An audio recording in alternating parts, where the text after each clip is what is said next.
Hello and welcome to our channel A Rahman classes चंदनवारा।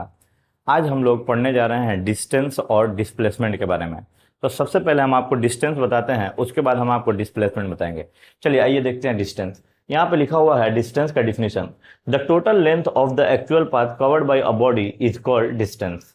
Hindi में इसका definition लिखा हुआ है, किसी वस्तु द्वारा तय किए गए वास्तविक पथ की कुल लंबाई को हम लोग दूरी कहते हैं। इसका मतलब क्या होता है, आइए हम समझते हैं। सपोज करिए ये पॉइंट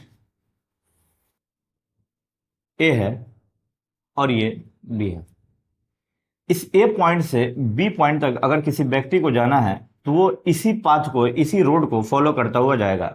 सपोज करिए ये कोई व्यक्ति है जो पॉइंट ए से चलना शुरू करता है और पॉइंट बी तक पहुंचता है, तो जाहिर सी बात है कि वो इस पाथ को अगर फॉलो करेगा तो यहां से यहां तक की कुछ ना कुछ लंबाई होगी। मान लेते हैं हम लोग कि यहां से यहां तक की लंबाई 8 मीटर है। यहां से यहां तक की लंबाई, ए से बी तक की लंबाई कितनी है, 8 मीटर। तो हम ये कह सकते हैं कि ये व्यक्ति जो है 8 मीटर की दूरी तय किया है, क्योंकि डिस्टेंस का मतलब यही होता है कि the length covered by the body, the actual length covered by the body is known as distance. तो यहाँ पे आप देख सकते हैं कि यहाँ एक व्यक्ति ए पॉइंट से बी पॉइंट तक गया है और इस पाथ की जो लंबाई है 8 मीटर है, इसलिए हम कह सकते हैं इस व्यक्ति ने कितना डिस्टेंस कवर किया है। तो आप कह सकते हैं इस व्यक्ति ने जो डिस्टेंस कवर किया होगा वो टोटल कितना कवर किया होगा, 8 मीटर। ये कुछ और एग्जाम्पल के माध्यम से हम आपको बताते हैं कि डिस्टेंस क्या होता है।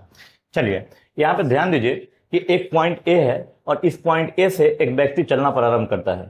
सपोज करिए कि पॉइंट ए से एक व्यक्ति चलना प्रारंभ करता है। पहले ए से वो बी जाता है, 1 मीटर का डिस्टेंस कवर करता है, फिर बी से सी जाता है, 2 मीटर का डिस्टेंस कवर करता है, और सी से डी जाता है और 4 मीटर का डिस्टेंस कवर करता है, और डी से ई जाता है तो 6 मीटर का डिस्टेंस कवर करता है, और ई से एफ जाता है 4 मीटर का डिस्टेंस कवर करता है।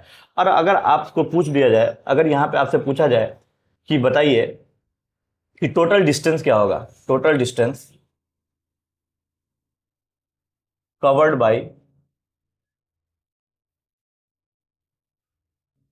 बाय द मैन, इस व्यक्ति के द्वारा टोटल कितना डिस्टेंस कवर किया गया है। तो देखिए हमने आपको बताया था कि डिस्टेंस का मतलब क्या होता है, ऑब्जेक्ट या बॉडी जिस पाथ को फॉलो करता है उसी पाथ के लंबाई को अगर हम ऐड कर देते हैं तो हमें क्या मिल जाता है, डिस्टेंस मिल जाता है। तो यहाँ देखिए ये व्यक्ति ए से बी चला, तो पहले ए से बी की लंबाई अगर देखा जाए, ए से बी पॉइंट की लंबाई तो एक 1 मीटर है, तो आप यहाँ पे 1 मीटर लिख सकते हैं। सेम बी से सी जब वो चला तो कितना, उसकी लंबाई कितनी दी हुई है, 2 मीटर। फिर सी से डी चला तो कितना लंबाई है उसका, 4 मीटर। फिर जब डी से ई पॉइंट तक चला तो यहाँ वो कितने डिस्टेंस, यहाँ की लंबाई कितनी है, 6 मीटर। और ई से जब एफ चला तो वहाँ 4 मीटर। तो आप देख सकते हैं ये व्यक्ति पहले 1 मीटर चला, फिर 2 मीटर चला, फिर 4 मीटर चला, फिर 6 मीटर चला, और फिर कितना, 4 मीटर। तो अगर आप इन सभी को जोड़ देते हैं, इन सभी को जोड़ ऐड करिएगा, 2 1 3 और 4 7 6 13 4 17, तो इसका मतलब ये हुआ 17 मीटर ये व्यक्ति ने टोटल डिस्टेंस कवर किया है। आइए यहाँ एक और एग्जाम्पल देखते हैं। ये एग्जाम्पल है कि सपोज करिए यहाँ भी एक व्यक्ति है जो पॉइंट ए से बी तक चला और फिर बी से सी तक चला, तो हमसे पूछा जाएगा कि बताइए ये व्यक्ति ने टोटल डिस्टेंस कितना कवर किया। तो देखिए सबसे पहले ए से बी के बीच की लंबाई देखिए तो कितना है, 3 मीटर, और बी से सी के बीच की लंबाई देखिए तो कितनी है, 4 मीटर। तो आप क्या कर सकते हैं, टोटल अगर डिस्टेंस आपको निकालना है तो आप सिंपली कर सकते हैं distance is equal to total लंबाई जोड़िए, ए से बी की लंबाई कितनी है तो आप कहिएगा 3 मीटर, और बी से सी की लंबाई कितनी है, 4 मीटर। तो आप इन दोनों को ऐड कर दीजिए तो 4 3 कितना हो जाएगा, 7 मीटर। आई होप आप ये डिस्टेंस समझ गए होइएगा।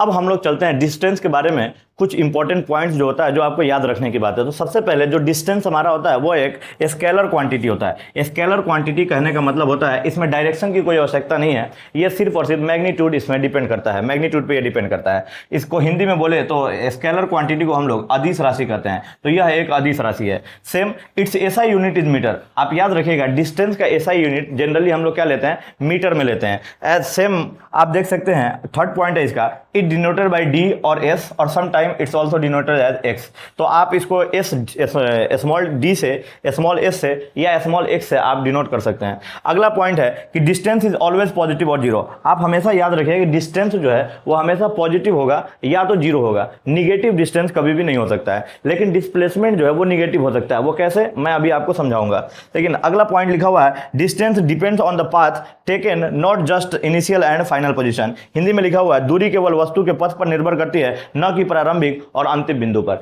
यह बात हमेशा याद रखे रहिएगा कि जो हमारा डिस्टेंस होता है वो मेनली डिपेंड करता है कि आप किस पाथ पे चले हैं। जिस पाथ पे आप चले हैं उसी की लंबाई को हम लोग डिस्टेंस कहते हैं, जबकि डिस्प्लेसमेंट निकालते समय हमें इनिशियल पॉइंट और फाइनल पॉइंट की जरूरत पड़ती है। तो आई होप आप ये समझ गए होइएगा। यहाँ एक और पॉइंट छूटा हुआ है, आप वो भी चाहे तो ऐड कर सकते हैं, इसका डायमेंशन। तो आप यहाँ ऐड कर सकते हैं it's dimension, it's dimension is MLT। देखिए m का कोई टर्म इसमें तो आया नहीं है, इसलिए m पे 0, l का टर्म आया लेंथ यानी मीटर में 1 और t का हो जाएगा 0। और आप जानते हैं कि हम लोग डायमेंशन को हमेशा इस तरह बड़े ब्रैकेट में लिखते हैं। तो आई होप डिस्टेंस आपको समझ में आ गया होगा। अब डिस्प्लेसमेंट के बारे में आपको बताते हैं।